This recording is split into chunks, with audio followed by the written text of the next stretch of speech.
There's a lot of reviews of Repo Man that mention your earring in it as a very like distinctive look. And going through more Letterboxd reviews that mention your name, Gemma pulled out a very important question that we have for you, which is, what is your favorite of all of your movie hairdos? Your Young Gun sideburns or your stakeout porn stash? I like the stakeout porn stash. I think that was a good look for sure. Partial to the porn stash guy. I like the Repo Man do. Because it was, it was talk about an effortless haircut, and there was no grooming. You just got out of the shower, and there it was.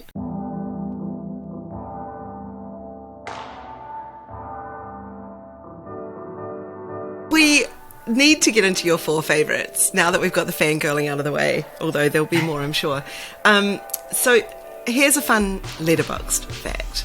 All 4 of your picks are on a popular Letterboxd list entitled I'm 16 and this is the greatest movie ever made. So and that is no shade. Tell us what you were like at 16 years old. What were you up to? What movie were you making? And in fact, this is the segue into Apocalypse Now, because you'd not long come off actually being in the Philippines with your dad, getting pulled out of quicksand by a too young Lawrence Fishburne. That's right. It's interesting, when I was a kid, when I was in my teens, you think about the movies that were made at the time. They were A-list movies that, you had Raging Bull, there was Ordinary People, there was, The Godfathers, there was, all of these, the studios really cared about the movies they made, and every movie was an event. Every movie was special, and every movie was handled in a way that made you want to go see it. So for me, going to the movies was a very personal experience. Not because I just grew up on film sets and I knew, obviously behind the scenes, I knew how the sausage was made, and yet still I found sitting in a theater with an audience of strangers and being transported to a different time, a different place, was still a magical thing. So even though I knew that there was someone behind the curtain, I still allowed myself to be transported. I was still caught up in the magic. When we were in the Philippines shooting Apocalypse Now, I was 14 years old. I knew that Francis was making something special. He was looking at an enormous canvas. In the same way that on the set of Badlands when I was 10 and watching Terrence Malick work, it was like, these were painters. You have to imagine what it was like during the Renaissance and watching these masters work and painting these extraordinary canvases. You had to imagine that on the set with Terrence Malick, on the set with Coppola, you were in the presence of a master. Everything after that sort of was kind of a letdown. I go, well, where are the explosions? In many ways, I was spoiled by being on those sets, by being in the presence of directors like that.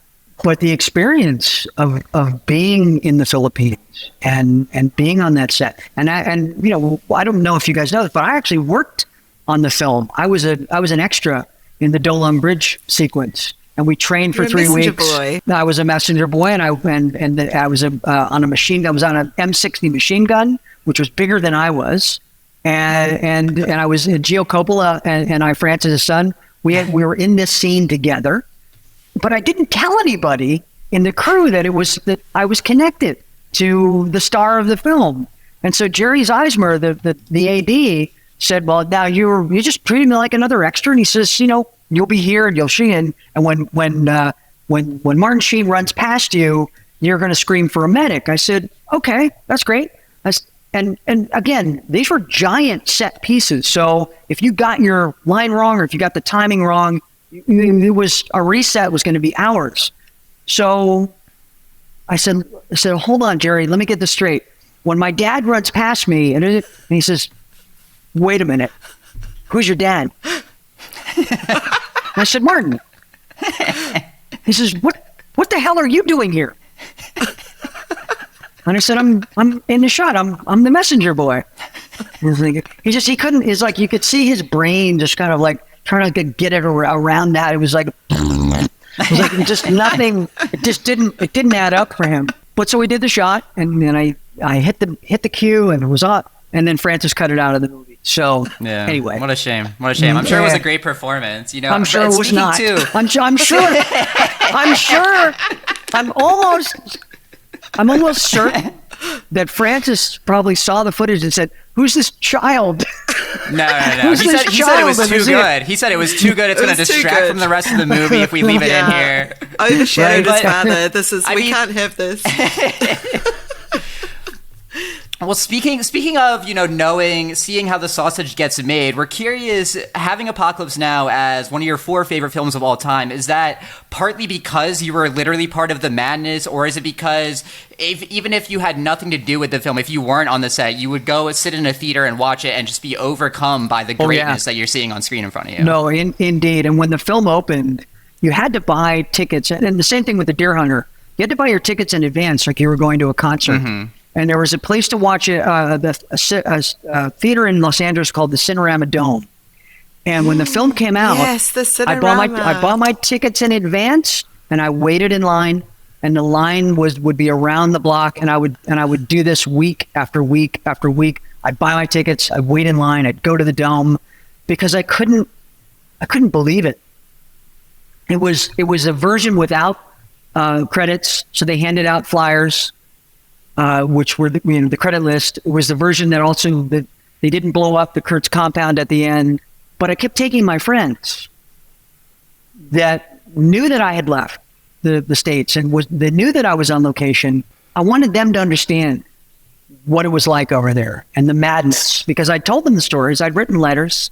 It was impossible to call people because it would take 3 hours to make a phone call from the Philippines to the United States. So you'd put the call in, and then you go to sleep, and then they'd wake you up. Hey, we've got your connection. So that's how long it would take to stay in touch, to actually have a conversation with someone. So it was a lot of letters, and I was explaining the madness.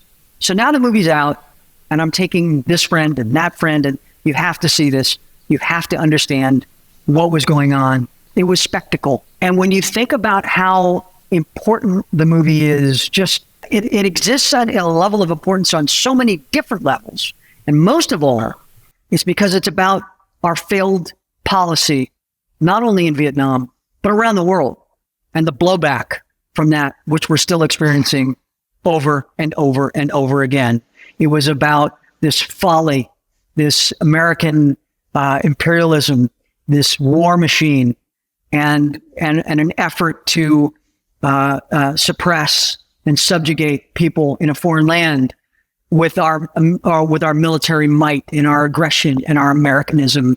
And the movie's even more important now than when it was released, because when you think about it, we were only out of the conflict a few years when we were shooting it. And then when it came out, Vietnam had just ended, officially in 75. So it wasn't that long after the conflict had ended when here are these, tons of movies coming home, and Deer Hunter, Apocalypse Now, and on and on. But it was about our failed attempts at inflicting our morality and which was so immoral, on another country. And not just on Vietnam, right? Because it's based on Joseph Conrad's Heart of Darkness, which is set in the late 18th century, about a different colonial incursion. And so we're not just talking about one war, we're talking about hundreds of years of colonial incursion. And I think that's right. When I was watching it, I felt like I was watching a Republican presidential campaign, like this kind of shadowy, this mission never existed, but we're choosing you to be the guy to depose the other guy. That's right. And then there's just absolute razing of land, and then you get to the top of the river, and then suddenly you're the guy. And I couldn't stop thinking about that. I was just like, I just feel like I'm watching Republicans take the House and then fuck it all to pieces. Well, it's the Odyssey, isn't it? That film is really the Odyssey, and it's, here's the mission, and Robert Duvall's character is the Cyclops, and the Playboy bunnies are the sirens, and ultimately, it's so it they are similar tropes, just told in a different way. And speaking of different way, my film The Way is not dissimilar in that Beautiful. you have a journey, and we don't have Colonel Kurtz, but we have Santiago de Compostela, which is a little more gentle than ultimately what Willard finds at the end of his journey, but it's still a journey. And how well you remember The Way, I don't know, but we have our own Cyclops in El Ramon, who is this madman, and we have our own Siren with the big hotel in Leon. It's beckoning them to come in. But you do something so beautifully different with The Way. When I was watching it and thinking about how it mirrors Apocalypse Now or any other journey-based film, your father Martin plays Tom, who's a bereaved father walking there. De Compostela, yes. Santiago de Compostela, yes. Yeah. So he's walking out. He's an American. He's never really traveled. He's sitting there with his guidebook. He's convinced that he knows the right way to ask for a snack. He just doesn't. And right. I love the way that you make light of the ignorance of the American going into another place. And on top of that, yes, you introduce the Basque. So you're also paying attention to, I guess, the indigenous Spaniards that they meet along the way. You're not just going American in Spain, and Spain is an amorphous, single population. No, and that was very intentional. In fact, when we were shooting in the Basque region, there were some lines in the script that the government in Nevada objected to, and I said, "Look, man, this is reality." They said, "Yeah, but if you're going to get our support, you have to change this." So I was up. We had a 7 a.m. call. I was up till 3 a.m. with my son trying to figure out who lived there. I said, "What is it going to take?" I said, "Under Franco, haven't these people suffered enough censorship?" I was like, "This is just another example of that." I said, "I'm not saying anything in the script that's untrue." And he said, "I know, but is there a way?" So we ended up changing one word. And that satisfied them. And it was so unremarkable, the word, that I can't even remember it now as I'm talking about it. It was just so foolish, so silly. And yet we made the change, and we showed them we made the change, and all was forgiven. But now, ironically, across all of Nevada are these plaques that are set in steel. And they're photos of me, of Martin, the cast, the rest of the crew. I said, "This is where The Way filmed. This is where The Way. Check out, here's where The Way filmed, all across that part of the Camino." So it's like, you're welcome. You're welcome. You wanted to censor me, and now you're welcome. I want, Apocalypse Now 2 is, one of those first instances of you being on the set. You mentioned Badlands as well, being on the set with your dad, who you work with so beautifully in The Way. He gives a tremendous performance in The Way. And thank you. Yes, he does. Apocalypse Now has been really, the production behind it has been well documented. The documentaries out there, people know that was such a brutal set, a tough one. Your dad's heart attack, people having nervous breakdowns on set. And I'm curious, you're watching, as you said, you're watching the work of masters like Malick and Francis Ford Coppola on Apocalypse Now, and you're being in awe of seeing these artists do their thing, but you're seeing at the same time your dad crumbling under the weight of this performance that he's having to give. Does that make you afraid to get into acting? Does that make you inspired, seeing your dad literally putting his body and his mind on the line for the art that he's doing here? I think it was inspiring to me as a young man, watching the lengths at which filmmakers and actors will go to put something down on film and immortalize it and memorialize it. And I think that, I like to say that, some people will talk about, well, my work is important, but it's really my family is more important than that. And I'm telling you this, and my family is more important than that. And the work is that, hang on. How many obituaries have we all read? Where does it start with the family? Never. It never. The family's at the bottom. He is survived by. She is survived by. They are survived by. Before they get to they are survived by, it's about the work. It's about the accomplishments. It's about all of the things, all of those markers before they get to they are survived by. So on one hand, you could push back and you say, well, was that piece of art worth you giving your life for? And in some instances, if you're talking about Free Jack, no. If you're talking about let's get some no, Free Jack defenders. You're talking about